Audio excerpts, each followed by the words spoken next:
আসসালামু আলাইকুম।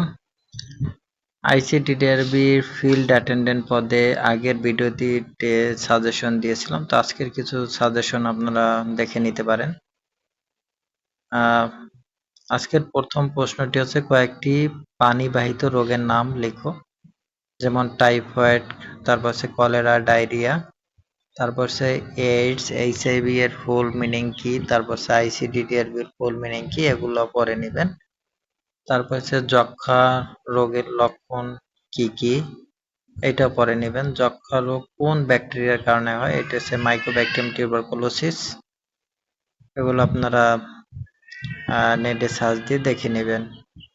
তারপর হচ্ছে যক্ষ্মা রোগ নির্ণয় করতে কি কি পরীক্ষা করা হয়, sputum for A B, sputum for gene expert, তারপর হচ্ছে সিএক্সআরপিএ, এই তিনটা পরীক্ষা করা হয়, এটা লিখলে হবে। তারপর হচ্ছে যক্ষ্মা রোগের জন্য কি টিকা দিতে হয়, এটা হলো বিসিজি, বিসিজির ফুল মিনিং কি, এটা পরে নেবেন। তারপর হচ্ছে ইপিএ এর ফুল মিনিং, এই ইপিএ ফুল মিনিং, এই প্রশ্নটি গত বছরের পরীক্ষা অনেক সেটে এটি এসেছিল। তারপর হচ্ছে বর্তমানে ইপিএতে কয়টি টিকা দেওয়া হয়, 10টি।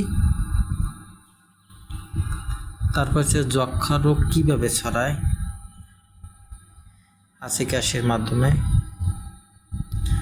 তারপরে হলো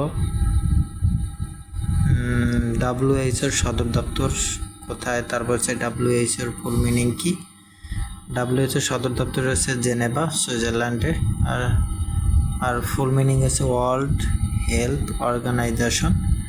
ডাব্লিউএইচও কবে প্রতিষ্ঠিত হয়, 1948 সালে 7 এপ্রিল। তারপর হচ্ছে বর্তমানে কয়টি বিভাগ আছে, গত বছর এসেছিল অনেক পরীক্ষায়। বর্তমানে কয়টি বিভাগ আছে কি কি, তারপর হচ্ছে সবচেয়ে ছোট জেলার নাম কি, সবচেয়ে ছোট বিভাগের নাম কি, এগুলো দেখে নিতে পারেন। তারপর হচ্ছে বর্তমান যেহেতু ইরানের সাথে যুক্তরাষ্ট্রের যুদ্ধ চলতেছে, সেখান থেকে আমরা কিছু সাধারণ জ্ঞান জেনে নিতে পারেন। ইরানের রাজধানীর নাম, যুক্তরাষ্ট্রের রাজধানীর নাম। তারপর হচ্ছে হরমুজ প্রণালী কোথায় অবস্থিত, এটা হচ্ছে ওমান ও জাপান উপসাগরে। তারপর হরমুজ প্রণালী কোন দুইটি দেশকে পৃথক করছে, এটা হচ্ছে ইরান আর ওমান। তারপর হচ্ছে বর্তমানে স্বাস্থ্যমন্ত্রীর নাম কি, এটা জেনে নেবেন।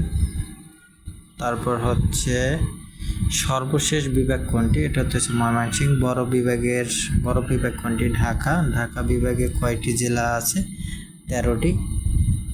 তারপর হচ্ছে বড় জেলা কোনটি, রাঙামাটি। তারপর হচ্ছে বর্তমানে উপজেলার সংখ্যা হলো 495টি। তারপর হচ্ছে 60 গম্বুজ মসজিদে গম্বুজ কয়টি থেকে, 81টি। তারেক রহমান দেশের কততম প্রধানমন্ত্রী, 11তম। তারপর হচ্ছে বাংলা থেকে ইংরেজি, এটা অনেক, এখান থেকে আপনার কয়টি প্রশ্ন আসবে ইংরেজি থেকে, কোনো ট্রান্সলেশন করো।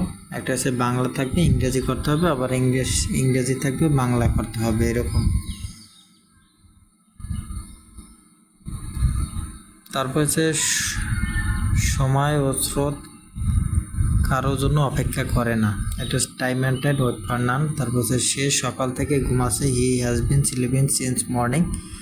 চাকরিটা আমার প্রয়োজন, আই নিড দ্য জব। মুষলধারে বৃষ্টি আছে, it is raining cats and dog. জব বুঝে কোপ মারা, stick the iron while it is hot. মানুষ মাত্রই ভুল করে, এই প্রশ্নটি গতবার এসেছে। তারপর হচ্ছে মানুষের রক্তের গ্রুপ, প্রধান গ্রুপ কয়টি, মানুষের রক্তের প্রধান গ্রুপ হচ্ছে 4টি, A B O A B. তারপর হচ্ছে সর্বজনীন দাতা, এটা গত বছর এসেছে, ও পজিটিভ। তারপর হচ্ছে সর্বজনীন গিরিতে, এ বি পজিটিভ। মানুষের রক্তের পিএইচ কত, এটাও এসেছে। রক্ত জমাট বাঁধতে সাহায্য করে কোনটি, অনুচক্রিক, এটাও এসেছে। তারপর হচ্ছে মানব দেহের রহিত রক্তকণিকা কতদিন বাঁচে, 120 দিন। তারপর হচ্ছে রক্তের কোষ কয়টি, 3টি রহিত রক্তকণিকা। তারপর হচ্ছে শেষ রক্তকণিকা। তারপর হচ্ছে অনুচক্রিকা। ডেঙ্গু হলে রক্তে কি কমে যায়, এটা হচ্ছে অনুচক্রিকা অথবা প্লাটিলেট। ডেঙ্গু রোগের লক্ষণ গতবার এসেছে, তীব্র জ্বর, তারপর হচ্ছে হাড় ও পেশিতে ব্যথা, তীব্র মাথা ব্যথা, চোখের পেছনে ব্যথা। তারপর হচ্ছে ত্বকে লাল ফুসকুড়ি, তারপর হচ্ছে বমি বমি ভাব, ক্লান্তি ও দুর্বলতা। মানুষের রোগ প্রতিরোধ ক্ষমতাকে কি বলে? উত্তর হচ্ছে অ্যান্টিবডি, এটাও এসেছে। চিকুনগুনি হয় কোন মশার কামড়ে? এডিস মশা। টাইফয়েড হওয়ার লক্ষণ কি? একটানা 7 দিন জ্বর, তারপর হচ্ছে খাবারে অরুচি, পেটের সমস্যা, শারীরিক দুর্বলতা। তা আপনার টাইফয়েড হলে ধীরে ধীরে বাড়বে বিকেলে জ্বরটা, আর হচ্ছে রাতে বাড়ে। তারপর হচ্ছে ইংরেজি আরও কিছু অনুবাদ আছে যেগুলো আপনারা নেট থেকে দেখে নেবেন, যেমন সততা সর্বোত্তম পন্থা। তারপর হচ্ছে লোভে পাপ পাপে মৃত্যু, এই বছর খুব শীত পড়েছে, ডাক্তার ডাকো। তারপর হচ্ছে ডাক্তার আসিবার পরে রোগী মারা গেল, ডাক্তার আসার পর রোগী মারা গেল। ঢাকা বাংলাদেশের রাজধানী, এটা খুবই খুবই গুরুত্বপূর্ণ। 2 এ 4 হয়। তারপর হচ্ছে পাখি আকাশে ওড়ে, পৃথিবী সূর্য চারদিকে ঘুরে, এগুলো পড়ে নেবেন। বিপদ কখনো একা আসে না, বাংলাদেশ নদীমাতৃক দেশ, মানুষ মরণশীল, এই প্রশ্নটি এসেছে। তারপর হচ্ছে অল্প বিদ্যে ভয়ঙ্কর, এটা এসেছে। অতি লোভে তাঁতি নষ্ট, গ্লাভস অর লচল। তারপর হচ্ছে অতি ভক্তি চোরের লক্ষণ, অসময়ের বন্ধু প্রকৃত বন্ধু।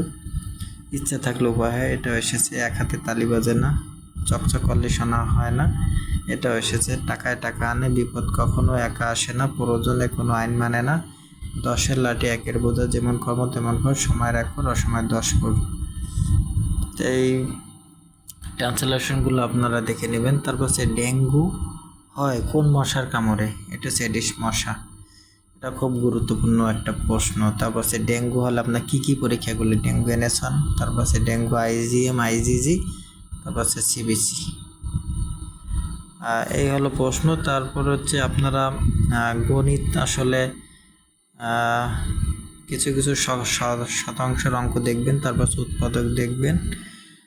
তো ওটা আসলে গণিতের সাজেশন দেওয়া যায় না, কারণ কোনো কমন পড়ে না, কিন্তু নিয়ম হয়তো এরকম বলা যায় যে এইখান থেকে প্রশ্ন আসতে পারে। যেমন উৎপাদক করবেন, তারপর হচ্ছে শতাংশ, আর হচ্ছে জ্যামিতি দিয়ে পড়বেন, যেমন হচ্ছে ত্রিভুজে 3 বাহুর সমষ্টি, তারপর হচ্ছে সমবাহু ত্রিভুজ কাকে বলে, সমদ্বিবাহু, সমকোণ, আর পড়বেন হচ্ছে বৃত্ত। তো এখান থেকে আশা করি কমন পড়বে। এই ছিল আজকের সাজেশন। আরও কিছু সাজেশন যদি তৈরি করতে পারি তাহলে আপলোড করে দেব। আর আমাদের ইউটিউব চ্যানেলটিকে সাবস্ক্রাইব করে আমাদের পাশে থাকবেন। সবাইকে অনেক ধন্যবাদ। গত বছর একজনকে সাজেশন দিয়েছিলাম, সে এখন চাকরি করতেছে।